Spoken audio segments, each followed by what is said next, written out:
In front of us today, boys, is a fusion rifle that is arguably the hardest fusion rifle to get in the game, which is the Wizened Rebuke, the curated version. Now, the only way to get this weapon is by completing the triumph Atlas Unbound. While influenced by the Iron Burden, land final blows on opponents who have a higher power level than you. Which, let's be real, that's pretty much everyone inside of Iron Banner if you happen to use or consume the Iron Burden, as that drops your power level by a whopping 100. And then afterwards, you have to grind out 500 kills. Now, God rest his soul, Radeza here has actually got this fusion rifle. I know a few others have gotten it. To be honest with you, I have no intentions of getting this thing, but unfortunately, it's being speculated right now that Wizened Rebuke won't drop for you with its random rolls unless you complete this triumph first. That has not been confirmed yet, at least on my part, but feel free to let me know in the comments below if you've actually received a randomly rolled Wizened Rebuke. I have not. Now, considering the requirements to get this curated roll, you would think that this fusion rifle is on a godly tier level. But I hate to break it to you, but it's not. We're still gonna review it though, so let's go over the rolls. First up, guys, intrinsically, it is a high impact frame fusion rifle, the same as Arantel.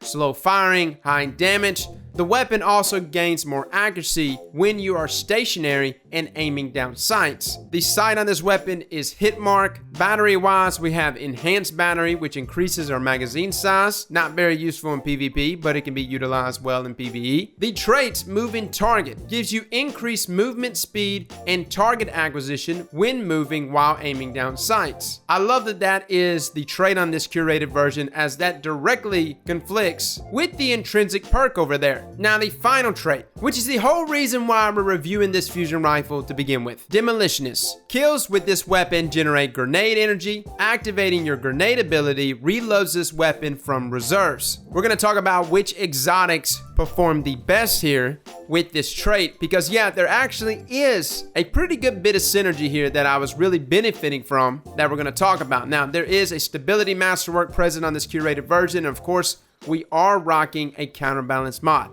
Now for PvP, again, just like Arantel, it hits 48 per bolt, meaning it can 4 bolts Guardians 192 health or less, which is any Guardian 6 resilience or less. I wanted to see though how Demolitionist performed in PvP, and yeah, it performed really well, especially with certain subclasses. Now, we tried it with a lot of different subclasses. I tried it with Stormcaller, specifically Top Tree, to get the benefit of Arc Web. Wasn't really working out too well for me. I did try everything on the Voidwalker class though. Really, out of the subclasses, at least for the Warlock class, which is what I was really focusing on, as there's many things inside of these subclasses that benefit their grenades. Bottom Tree with Devourer is by far the best combo here to rock with Demolitionist, because you kind of get the ability to double dip on your recharge rates there. Insatiable while Devourer is active. Killing enemies extends its duration, but it also recharges your grenade. So you get the bump there and recharge for your grenade when you land kills,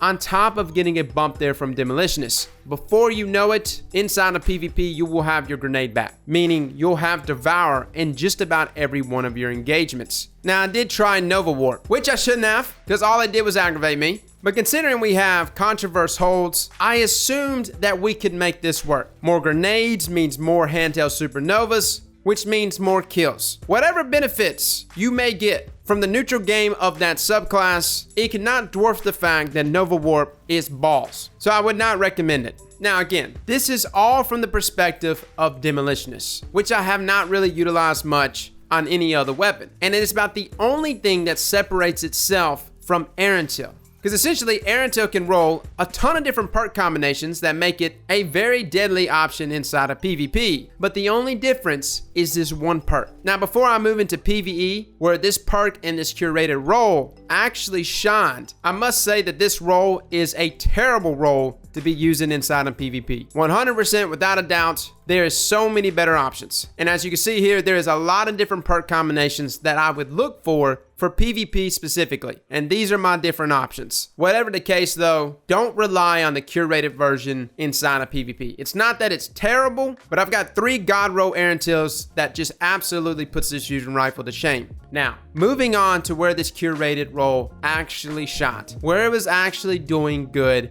is, yes, PvE. Bungie here has given us a curated roll fusion rifle rifle that's actually pretty decent in PvE. Now, when we say decent, obviously Loaded Question is the better fusion rifle. 100% without a doubt, you would be hard pressed to use this fusion rifle over Loaded Question. But I originally went out and tried to search for different ways to synergize with this fusion rifle. Nezarec Sin was something that jumped out to me as having a fusion rifle that's gonna double dip there with Demolitionist, Rock Nezarec with maybe Top Tree Voidwalker could be a pretty nasty loadout. Unfortunately, Bungie has given us this weapon as an arc weapon, so that immediately shuts that idea down. The next option though was actually the best option that I found, which is Skull of Dire Ahamkara. Hamkara! This exotic is very nasty inside of PvE, but the only way to really draw the benefits from this exotic is when you cast your Nova Bomb. And if you want to rely on the neutral game of Chaos Accelerant, as well as just the Top Tree Voidwalker class to begin with inside of PvE, it's hard to do that. So like the choices and options there for me for the longest time was like,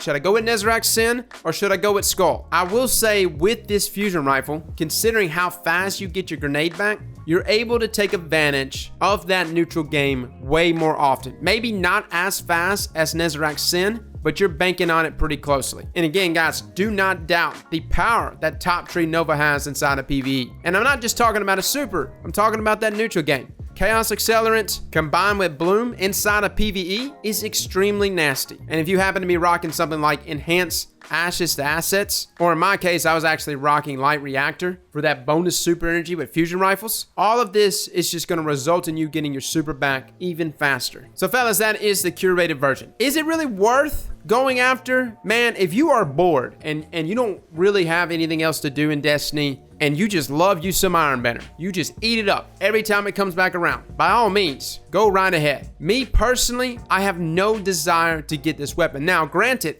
I have desire to get the random rolls because I definitely believe that Wizened Rebuke is a better fusion rifle than Erentil. I know, shoot me. But really, there is some nasty perk combinations that we can get here on this fusion that, if not better than Erentil, can definitely go head to head with it. But in terms of this curated version, considering how much work you have to put into it, there's so many fusions that you already probably have that can already do what this fusion can do. Loaded Question for PvE and Erentil for PvP. So don't get broken up if you don't happen to get this weapon this week in Iron Banner. Well, fellas and ladies, thank you all for coming and watching, and as always, slap that like button like your mama told you right.